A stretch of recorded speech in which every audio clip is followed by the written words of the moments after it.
Peace deal कराने में Pakistan fail हो गया है।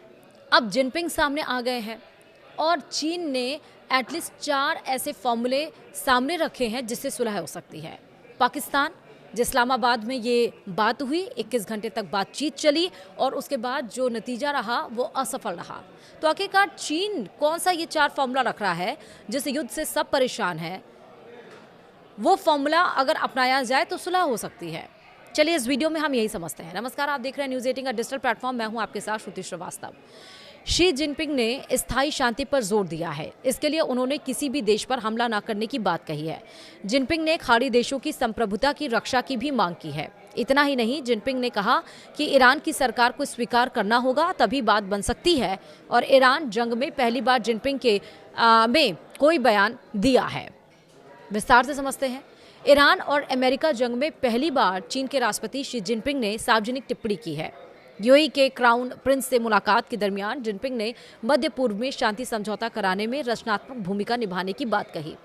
जिनपिंग का यह बयान ऐसे वक्त में सामने आया है जब ईरान और अमेरिका के बीच सीज फायर कराने में पाकिस्तान और तुर्की फेल साबित हुआ है।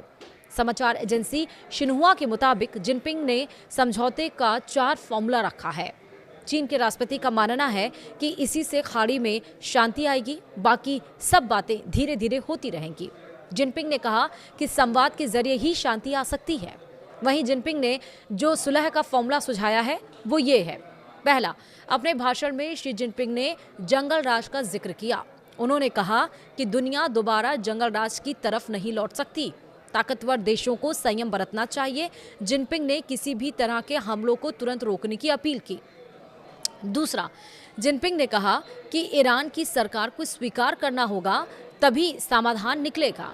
ईरान एक संप्रभु राष्ट्र है और उसके शासन को मान्यता देने से ही आगे की बातचीत संभव है। अगर उसे स्वीकार नहीं किया गया तो संकट और बढ़ेगा।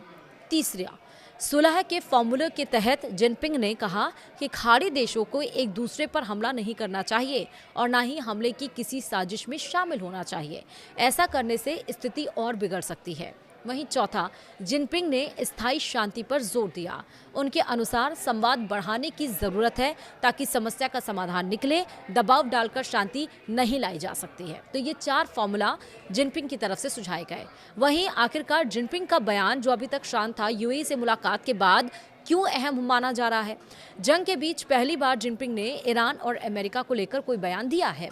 चीन को ईरान का करीबी देश माना जाता है। अमेरिकी प्रतिबंध के बावजूद चीन ईरान से तेल खरीदता है। वहीं मई के मध्य में अमेरिकी राष्ट्रपति डोनाल्ड ट्रंप का चीन दौरा प्रस्तावित है। ऐसे में जिनपिंग की यह पहल काफी अहम है।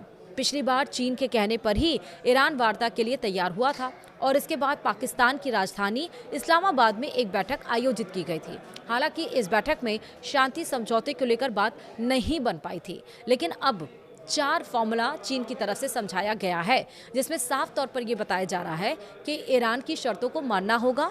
दोनों देश पहली बार जंगल राज की तरफ हम मूव नहीं कर सकते। दशकों पुराना जो चल रहा था, जो शक्तिशाली देश है उन्हें संयम बरतना चाहिए।